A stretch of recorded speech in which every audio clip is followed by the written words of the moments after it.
ለማግባት እቅድ ቢኖረኝ ከሀገር ውጪ ነው ማደርጋት። ምክንያቱም የኔ ልጅ ላትይዝ ትችላለች። ምክንያቱም እና አብርሃም ነው ልክ ነው እያደረገ ያለው ልክ አይደለም እያለ ያለ ጠንቅቃ በቃ አንቺ ያክንት ማህተብ ያለበት ወረቀት ካላዩ አላ የምርህን ነው ሄርሜላና ታምናት ቀርቻ አይደለም 75% አምኛታለሁ፣ ግን ደግሞ 25% የኔ ጥርጣሬ አለ። ዳኒ በአብርሃም ላይ ትልቅ ፍራቻ አለበት። እሱም ምንድነው ሚስት ባገባ እንኳን ከሀገር ውጭ እንጂ ሀገር ውስጥ አልተውም እያለ ይገኛል ማለት ነው። እንግዲህ ኤፋ የሩታዬ መከታ ጀግና ወንድም የሰው ልክ ብየዋለሁኝ። የቡዜ ንጭንጭ ቱክቱክ ማለትና ነገሮችን በሚስጥር መያዝ የሩታ ሲሆን ሶሻል ሚዲያ ላይ ማውጣትን ይዛለች። ያው ሄርሜላ አብርሃም በታብታብ ኃይለኛ ስለሆነ አለቅም ብላ ሙጥጭ እንዳለች እንግዲህ ፍንጮች መረጃዎች ደርሰውኛል ማለት ነው። ሰላም እንዴት አላችሁልኝ ውድ ተመልካቾቼ? ሰላማችሁ ይብዛ። ኢትዮጵያንም ኤርትራያንም ለቤቴ አዲስ የሆናችሁ ሰብስክራይብ፣ ላይክ እያደረጋችሁ አበረታቱኝ። ለነባሮች ለሩታዬ እህቶች ደግሞ አስተያየት ለምትሰጡኝ ዝሙትንም አልደግፉ የሩታ የልዑልዬ እናት የጀግናዋ መከታ የሆናችሁ ሁላችሁንም እወዳችኋለሁ። ፍቅር፣ ጤና፣ ሰላም ይስጠን ይስጣችሁ እያልኩኝ እንግዲህ ውዝግብ ሰሞኑን የፈጠረው የአብርሃም የሄርሜላ አብሶ ሄርሜላ ጠፋች ከተባለበት ቀን ጀምሮ ያለውን ውጣ ውረድ እያያችሁት ነው ማለት ነው። እና በአብርሃም ላይ ያለው ጭንቀት፣ በሄርሜላ መጥፋት፣ በሩታ በወንጀል ተጠርጥራ እንግዲህ ብዙ ፈተናዎችን ያሳለፈችው እህታችን ጀግናዋ ዛሬ ላይ አብርሃምን ለፍርድ ገትረዋለች ማለት ነው ከዳኒ ጋራ በመሆን እውነት ኤፋም የሰው ልክ ነው፣ ሳናመሰግነው አናልፍም። ተጎኗ ነበረ ያለው ማለት ነው። እና ቡዜ ኤፋን ከሩታ ጋራ እንዳይቀራረቡ ለማድረግ ብዙ ጥራ ነበረ። ኤፋ ማለት እኮ የአብርሃም ወንድም ነው። አንቺ በመሀላቸው ገብተሽ ያልሆነ ነገር ልታደርጊ ነው ብላ በብዙ መንገድ ጥላቸዋን ብታሳያትም ኤፋ ዛሬም ነገም ቢሆን ሩታ እህቴ ናት አልክዳትም ብሎ ከጎኗ ቆሟል ማለት ነው። እና እንዲያውም ውሽሚት ጠፋች የተባለች ቀን አይታችኋል። የሩታዬም ቤት በፍተሻ ፖሊስ እንኳን እንደዛ አይፈትሽም፣ ፖሊስ እንኳን እንደዛ አይፈትሽም ማለት ነው። እና በእውነት እኔ ብሆን ጭንቅላቱን ነበር ምለው። ግን ያው ሩታዬም ይሄ ነገር አቅቷት ሳይሆን ኤፋን ቤተሰቡን ብላ ነው ማለት ነው። እና ትተዋለች። ግን ውሽሚትም በተገኘች በኋላ እንግዲህ ሁለት ሰፕራይዝ ነበር የሆነው። ሰፕራይዝ ይሆናል ብለን ስንጠብቅ አብርሃም ጭራሽ ማለት ነው ኪሎ ነበር ሲቀንስ የነበረው። ሁላችሁም ተመልከታችኋል።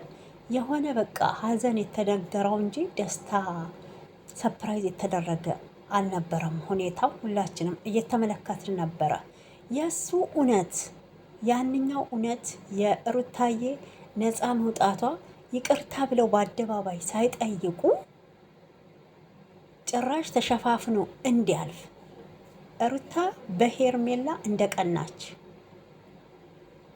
በጣም ደግሞ ሞኝ እንደሆነች እህቷ ጭራሽ ስሟን እያጠፋኝ ነው የምትገኘው ማለት ነው። እና አሁን የአብርሃም መታሰር ምንም ሊቆጫችሁ አይገባም፣ ደስ ሊላችሁ ነው የሚገባው። እኔ በበኩሌ ደስ ብሎኛል። በቃ ድጋሜ ፋይሉን ስላንቀሳቀሰች በጣም ነው ደስ ያለኝ። ለምንድን ነው የተደሰሽው ብትሉኝ የሩታ ስም ያለ ስሟ ስም ተሰጥቷታል ማለት ነው። ለሴት ብሎ ወንድሙን የእናቱን ልጅ ስላሳሰረ ሌላ ነገር አይደለም፣ ስላሳሰረ ማለት ነው። እና ይሄ የብልግና ጥግ ነው፣ የብልግና ጥግ ነው። ጭራሽ ወረቀት ማህተብ ያለው ወረቀት ታልመጣ አላምንም እያለ ነበረ የሄርሜላን እርግዝና ማለት ነው። አቤልም እንዴ የምርክን ነው ወይ ሄርሜላን አታምናትም እያለው ነበር። 75% አምናታለሁ ግን 25% እንዲጣራልኝ አላለም። ምና አልጋ ላይ ስትጋደም ሳትጠረጥር ይሄ ይፈጠራል ብለክ ሳታስብ ቀረፍ ማለት ነው። እህትክም ስትሸፋፍን ነበረ በነገራችን ማለት ነው። እና ያው ልጅ በዚህ ሰዓት ባይፈጠር ደስ ይል ነበረ። አብርሃምም የደነገጠው በእሱ ባላሰበበት ጊዜ ስለመጣ ነው። ምንድን ነው አይታቀቡም እንዴ? ሄርሜላም ብትሆን እኮ ለቤተሰቦቿ ክብር ስትል አልጋ ላይ መጋደም አልነበረባትም መጀመሪያውኑ ማለት ነው። ከዛም በኋላ እርግዝና ሲመጣ ግን የሰው አይን ፈርታ እንዴ ስታደርጉት ያልፈራችሁት ገና ለገና ለሶሻል ሚዲያ ፈርታችሁ አውቃችሁ ደልታችሁ ዶልዛችሁ ድራማችሁን ሰርታችሁ መጣችሁ ማለት ነው። ሩታን ግን ይቅርታ ሳትሉ ቀራችሁ። ዳኒን እኔ ሳላደንቀው አላልፍም። ያሳሰርከኝ ሰውዬ እኔም ላሳስርክ ነው ብሎታል ማለት ነው። አያችሁ ወንድ ለወንድ ሲገናኝ እንደዚህ ነው ማለት ነው። ሩታ ሴት ናት ብሎ ነበረ ሲጫወትባት የነበረው ማለት ነው። ደግሞ አይተናል ከጎኗ ያሉት ወንድሞቿ እንዴት አድርገው እንደሚያሽከረክሩት። አሁንም ከጥፋትክ ልትማር ይገባል። እውነት ከሩታ ጋር የግድ ለምን ሳትሆን ማለት አይቻልም። ብትሆኑ ደስ ይለን ነበረ። አሁን ላይ ግን አይሆንም። ለምን ይመለስ ወደ ሩታ እንኳን ቢባል አብርሃም አሁን ሄርሜላ እርጉዝ ናት። ይሄ ደግሞ ሄርሜላ ቀምታ እንደወሰደች ሩታም ቀምታ ልትወስድ ነው ማለት ነው። የማይሆን ነው። ሩታ ደግሞ አይነካካትም። ሀክቶ ብላ ጥለዋለች ማለት ነው። እንደማይሆን አውቀዋለች። በቃ ቢሆን ኖሮ መጀመሪያ ነበረ። አብርሃምም ብሏል ያን ሁሉ ታደረገች ቤተሰብ ከተጣላ በኋላ ነው ወይ ከሩታ ጋራ ዳግም ታርቀን አብረን ህይወታችን የምንቀጥለው ብሏል። ኤፋ አሁንም ቢሆን ሄርሜላ አትሆንክም እያለው ነው። ሄርሜላ ልትሆነው ትችላለች። አብርሃም ግን ዘላቂ የትዳር አላማ የለውም። የዕለታዊ ስሜት ነው። በቃ ለዕለታዊ ለጊዜያዊ መጠቀሚያ ነው ሴቶችን የሚያደርገው። ሴቶቹም ደግሞ በጣም ነው በሱ የሚማልሉት። እንግዲህ እንደ እዩ እንደ ፈረንጁ እንዳሉትም ልጁ ታብታብ ላይ ኃይለኛ ነው ማለት ነው። ባለጌ እንዳትሉኝ፣ እኔ ታብታብ ሲሉ ስለሰማው ነው። እውነቴን ነው የምላችሁና እንግዲህ ሩት ማናት ሄርሚም ታብታቡ ስለተመቻት ነው ብያቸዋለሁ እኮ። መቼም እንደዚህ ለሰው የሚስብ የደም ግባት አለው ብዬ አላምንም አብርሃምም ማለት ነውና፣ ግን ሆኖም ይሄ ነገር ወዴት የሚሄድ ይመስላችኋል? ወዴትስ የሚዘልቅ ይመስላችኋል? ትዳሩ ቋሚ ነው? ትዳሩን በደንብ ይይዛል? መጀመሪያ ነበር እኮ ትዳሩን ጠበቅ አድርጎ መያዝ የሚችለው። ከሄርሜላ ከመሄዱ በፊት ሩታዬ ጋር እያለ ራሱን ያስከብር ነበር፣ ቤቱን ያስከብር ነበር። ማንም ሰው በትዳሩ ጣልቃ ገብቶ እንዲናገር አይፈልግም ነበር። አላማ ቢኖረው፣ አላማ ስለሌለው ደግሞ እኮ ቀንተሽብኝ ነው ይላታል። ቀንተሽብኝ እንዴ! እንደውም ከዛ ከምንድን ነው አውጥታክ ዝነኛ እንድትሆን ፈመስ እንድትሆን አንተ ወደ ሚዲያው ሩታን ብታመጣትም እኮ በሩታዬ ሰበብ እኮ ነው ፈመሰክ እንደዚህ። ካሁን ሽንጥክን ገትረክ ይሄ ደረት ካብጦ የመጣከው እንዴ! የሆነ እኮ ቆረቆንዳ ነበር እኮ የሚመስለው። ቆረቆንዳ የመጀመሪያውን ቪዲዮ ተመልክታችሁ ከሆነ ማለት ነው። አሁን ላይ ግን በቃ ሩታ አታስፈልግኝም። ቀንታ ነው በሄርሜላ እርግዝና። አሁን ሄርሜላ እና በአንተ የሚቀናው የትኛው ነው? እንደ ሩታ አሁን በክብር ሽማግሌ ተልኮ ተመርቃ፣ የሽማግሌዎቹ ምርቃት ራሱ በጣም ነበረ ደስ የሚለው። በአመቱ ወንድ ልጅ ይዛልን ትምጣ እንዳሉትም በአንድ አመት እንግዲህ ልዑልዬን ዱብ አረገች ማለት ነው። ስትመረቁ ሁሉም ነገር ይቀናል። ሞኝ ብትሆን ብልህ ብትሆን ኖሮ ሞኝ ባትሆን ትዳሯን ትይዝ ነበር አለች። እሷ ብቻ ታዲያ እየተጋፈጠች ተው ሰው መሀላችን አታስገባ፣ ጓደኛ ቀንስ እኮ ሩታ ብለዋለች። ይሄ ቪዲዮ እኮ አለ። እውነቴን ነው የምላችሁና ጓደኛ ቀንስ ያለችው ሰዓት አብርሃም ጓደኛ ቢቀንስ ኖሮ የሩታን ምክር ቢሰማ ኖሮ አንዳንድ ወንዶች እውነት ድንገት ራስ አሉ ማለት ነው። ምንም አይነት የሚስታቸውን የሚሆን ምክር ስመክሯቸው እኔ ህፃን ልጅ ነኝ ወይ ምክር የምትመክሩኝ? እኔ የምመከር አይደለሁም ብዙ ላይፍ ያሳለፍኩኝ ነኝ የምትሉ አላችሁ ማለት ነው። ይሄ ሁሉ የእናንተ በላ የሚተርፈው ለሚስታችሁ ነው፣ ለልጃችሁ ነው ማለት ነው። እናንተስ ትሄዳላችሁ፣ ሚስትም ተወለደች ታስረገዛችሁ በኋላ ጥላችሁ ነው የምትጠፉት። መከራው ለማን ነው? ለልጅና ለእናት ነው። ስቃይ የምታየው ማናት? ሴት ናት።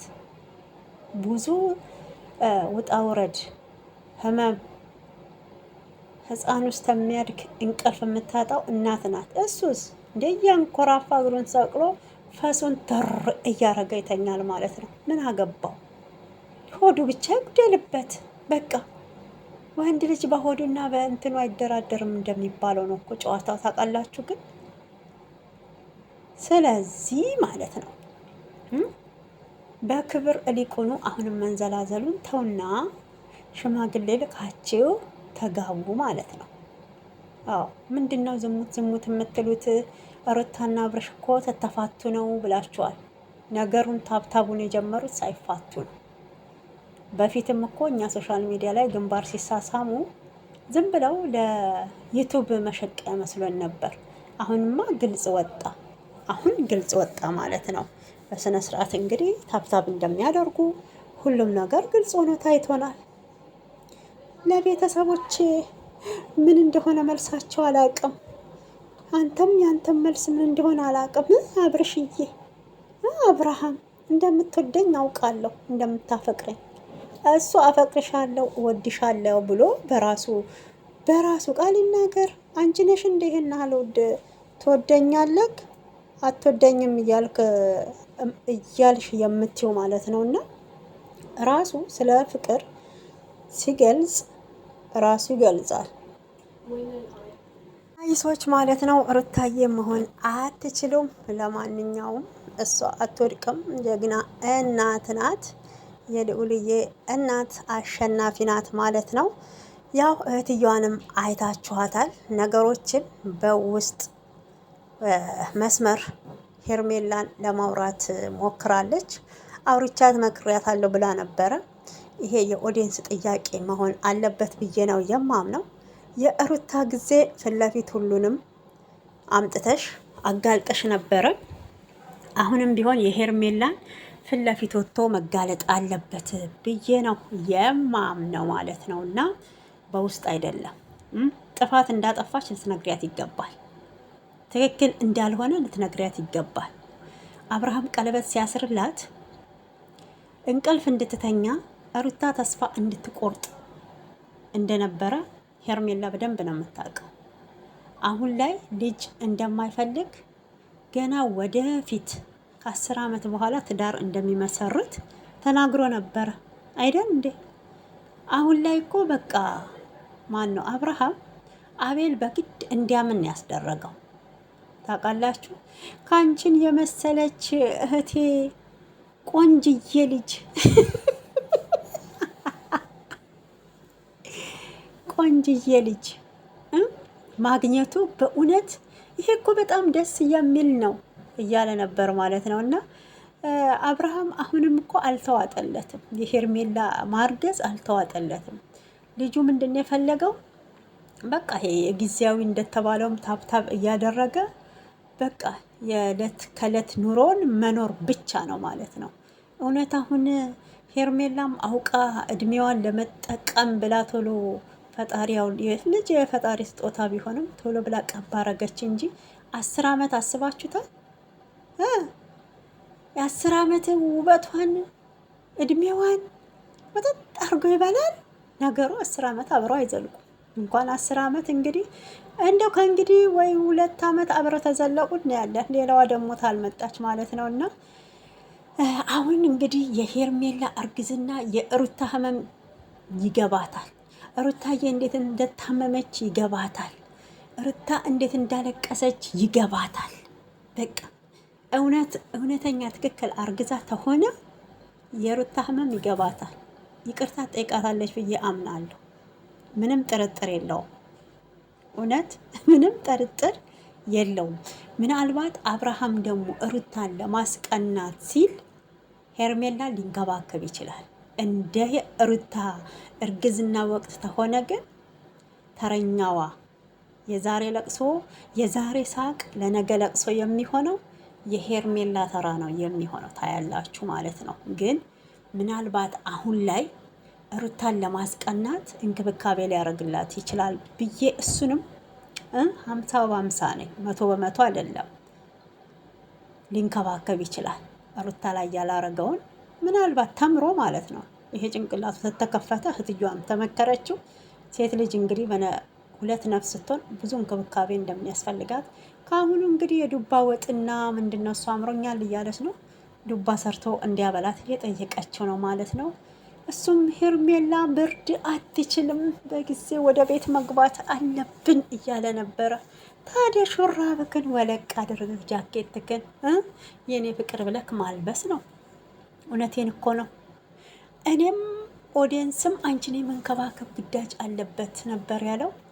እንዴ የኦዲየንስ እኮ ግዳጅ አይደለም። ቪዲዮ ወደንና ፈቅደን ነው የምናይላችሁ። ያ ገቢ ደግሞ አንተ የሄርሜላ ልጅ ብቻ ሳይሆን ልዑልንም እንዳትረሳ። ልዑልም መረሳት የለበትም። እዛ ጋ ገና ለገና ውሽሚት ልጅ አመጣችልኝ ብለክ ልዑልን እንዳትረሳ ማለት ነው። ምንድነው ችግሩ? ሁለቱ በአንድ ጋር ያድጋሉ የሚል ኮሜንት አይቼ ነበረ። ችግር የለውም። ልጁ ግን ሁለት የማሳደግ አቅም አለው ወይ ነው። ሁለት ቤት የመምራት አቅም አለው ወይ ነው። አዎ አሁን ላይ ሩታ መንቃት አለባት። እውነቴን ነው የምላችሁ። አብርሃም ለልጁ ተቆራጭ የማያደርግ ከሆነ ተቆራጭ እንዲያደርግ መጠየቅ አለባት። አዎ ይሄ ቅስቀሳ ድምፅ መሆን አለበት ጋይሶች። በፊት ምንም አልፈልግም ካንተ እኔ ልጄን የማሳደግ አቅም አለኝ ብላ ነበር አይደል? አሁን ግን ለልጁ ተቆራጭ እንዲያደርግ ሩታዬ እውነቴን ነገር አስቢበት። ያው ተቆራጭ ያድርግ። ቢያንስ በወር 3000 4000 ተቆራጭ ያድርግ። ከዛ ምን ያህል ሁለት ቤት እንደሚጎዳ ያኔ በደንብ ይማራል። ምን ነው ትዳሬን ባልፈታሁ ኖሮ እዛው ታቅቤ በኖርኩ ኖሮ ብሎ እንዲጸጸት ይሆናል ማለት ነው። እንዲጸጸት ለሌላ ጊዜ ትምህርት ይሆነዋል። አይገርማችሁም? ትምህርት ይሆነዋል። ለማንኛውም እንግዲህ ከዚህም ከዛም ደብለቅለቅ አርገን አውርተናል ማለት ነው። የቡዜንም መፍጨርጨር እንግዲህ በደንብ አይተናል። በዝምታ ብቻ ተባበረኝ ወንድሜ፣ አንተንም በግል አውርቻችኋለሁ። አቤት አቅም ሩታዬ እንዳላት እንዴት እንደተመለከቱ ታቀኛለክ ማን እንደሆንኩ ብላለች። አቤት አንበሳ ሩታዬ ሀብቴ፣ እውነት ኮራንብሽ የኛ ልዕልት ኮራንብሽ። አዎ ዛሬ ሁሏም በሩታ ፎቶና በሩታ ስንፈምሳ ማለት ነው እየወጣች ሩታ አንገቷን እንድደፋ እያረጋችሁ ነበር። ሩታዬ መቼም አንገቷን አደፋላችሁ። እናንተ ናችሁ የምትደፉት። አዎ እናንተ ናችሁ የምትሳቀቁት። እናንተ ናችሁ የምታፍሩት። እሷ ሀቅን ይዛ ነው የምትሄደው። ዝሙትን አልደግፍም ብላ ነው ከአብርሃም ጋር ትልቁ ጸባቸው። አሁንም ዝሙተኛ ለዝሙተኛ ተገናኝቷል። አዎ ዝሙተኛ ለዝሙተኛ ተገናኝቷል። ምንድን ነው አይደል እንዴ? አብርሃምና ሄርሜላ ተገናኝተዋል። ሩታዬ ዝሙትን እጠላለሁ፣ ጸየፋለሁ፣ ትዳር ክብር ነው ብላ ነበረ አብርሃምን እንደዛ ስታረገው የነበረው። ግን ነገሮች በጥላቻ ነው የተመለከታችሁት ማለት ነው። የዛሬ ቪዲዮ ይሄን ይመስል ነበረ። እንግዲህ ቀንጨብ አድርገን ከዚህም ከዛም አውርተናል። ወዳችኋለሁ። በላይክ በሰብስክራይብ አበረታቱኝ። ቻው